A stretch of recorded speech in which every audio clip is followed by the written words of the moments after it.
Capítulo V. Da cláusula penal. Art. 408.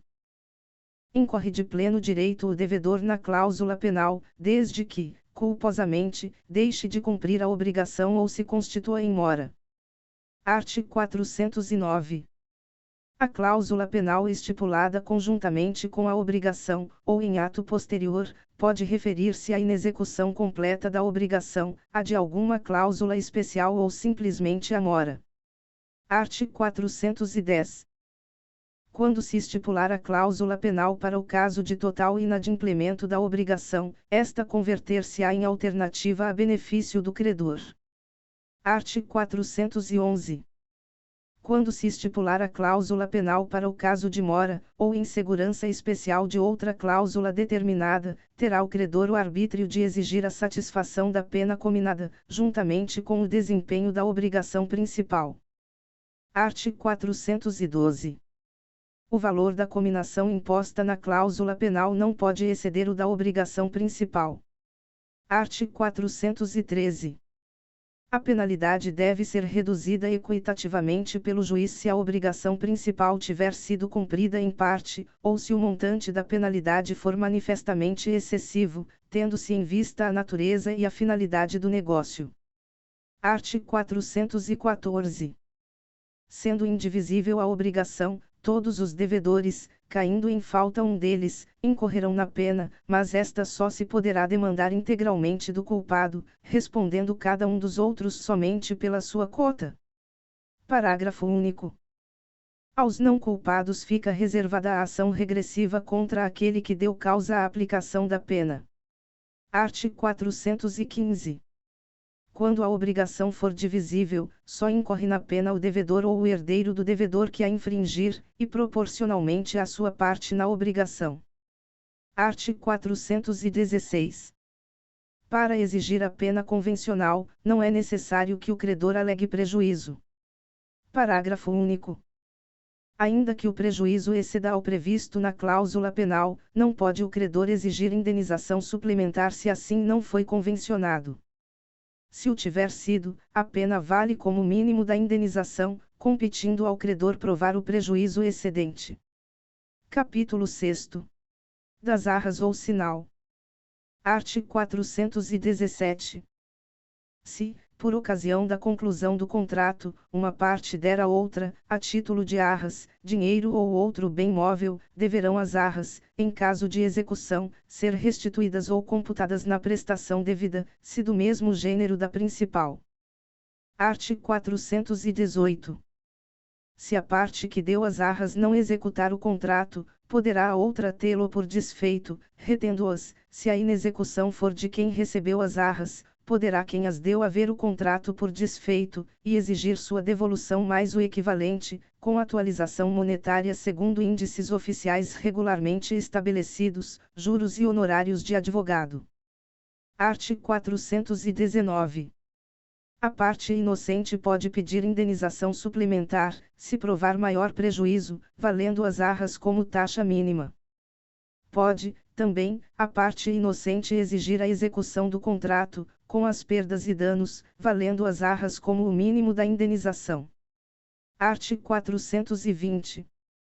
Se no contrato for estipulado o direito de arrependimento para qualquer das partes, as arras ou sinal terão função unicamente indenizatória. Neste caso, quem as deu perdê-las-á em benefício da outra parte, e quem as recebeu devolvê-las-á, mais o equivalente. Em ambos os casos não haverá direito à indenização suplementar. Título V. Dos contratos em geral. Capítulo I. Disposições gerais. Seção I. Preliminares. Art. 421. A liberdade contratual será exercida nos limites da função social do contrato. Redação dada pela Lei nº 13.874, de 2019. Parágrafo único. Nas relações contratuais privadas, prevalecerão o princípio da intervenção mínima e a excepcionalidade da revisão contratual. Incluído pela Lei nº 13.874, de 2019. Art. 421-A. Os contratos civis e empresariais presumem-se paritários e simétricos até a presença de elementos concretos que justifiquem o afastamento dessa presunção, ressalvados os regimes jurídicos previstos em leis especiais, garantido também que, incluído pela Lei nº 13.874, de 2019, as partes negociantes poderão estabelecer parâmetros objetivos para a interpretação das cláusulas negociais e de seus pressupostos de revisão ou de resolução, incluído pela Lei nº 13.874, de 2019. Segunda, a alocação de riscos definida pelas partes deve ser respeitada e observada, incluído pela Lei nº 13.874, de 2019. Terceira, a revisão contratual somente ocorrerá de maneira excepcional e limitada. Incluído pela Lei nº 13.874, de 2019. Artigo 422. Os contratantes são obrigados a guardar, assim na conclusão do contrato, como em sua execução, os princípios de probidade e boa-fé. Artigo 423. Quando houver no contrato de adesão cláusulas ambíguas ou contraditórias, dever-se-á adotar a interpretação mais favorável ao aderente. Artigo 424. Nos contratos de adesão, são nulas as cláusulas que estipulem a renúncia antecipada do aderente a direito resultante da natureza do negócio. Artigo 425. É lícito às partes estipular contratos atípicos, observadas as normas gerais fixadas neste Código. Artigo 426. Não pode ser objeto de contrato a herança de pessoa viva. Seção 2ª. Da formação dos contratos.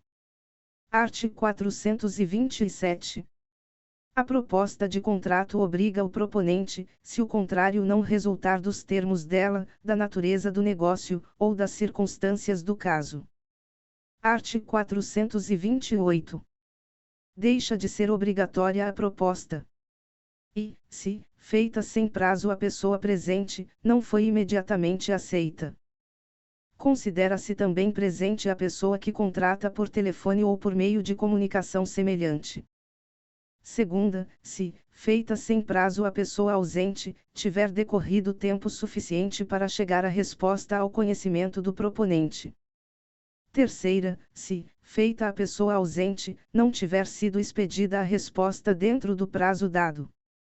Quarta, se, antes dela, ou simultaneamente, chegar ao conhecimento da outra parte a retratação do proponente. Artigo 429.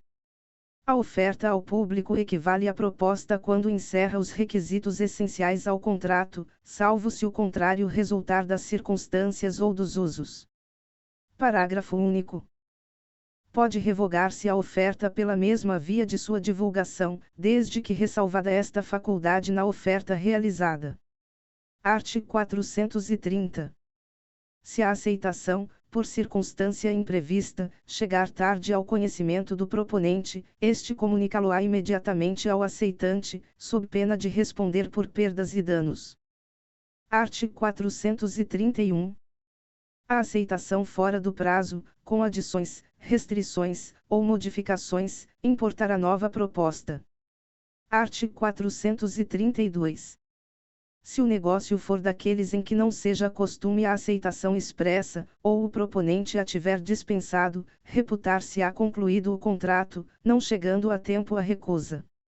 Artigo 433. Considera-se inexistente a aceitação, se antes dela ou com ela chegar ao proponente a retratação do aceitante. Artigo 434. Os contratos entre ausentes tornam-se perfeitos desde que a aceitação é expedida, exceto no caso do artigo antecedente. Segunda, se o proponente se houver comprometido a esperar resposta. Terceira, se ela não chegar no prazo convencionado. Artigo 435. Reputar-se-á celebrado o contrato no lugar em que foi proposto. Seção 3ª. Da estipulação em favor de terceiro. Artigo 436. O que estipula em favor de terceiro pode exigir o cumprimento da obrigação. Parágrafo único. Ao terceiro, em favor de quem se estipulou a obrigação, também é permitido exigi-la, ficando, todavia, sujeito às condições e normas do contrato, se a ele anuir, e o estipulante não o inovar nos termos do art. 438. Art. 437. Se ao terceiro, em favor de quem se fez o contrato, se deixar o direito de reclamar-lhe a execução, não poderá o estipulante exonerar o devedor. Art. 438. O estipulante pode reservar-se o direito de substituir o terceiro designado no contrato, independentemente da sua anuência e da do outro contratante. Parágrafo único. A substituição pode ser feita por ato entre vivos ou por disposição de última vontade.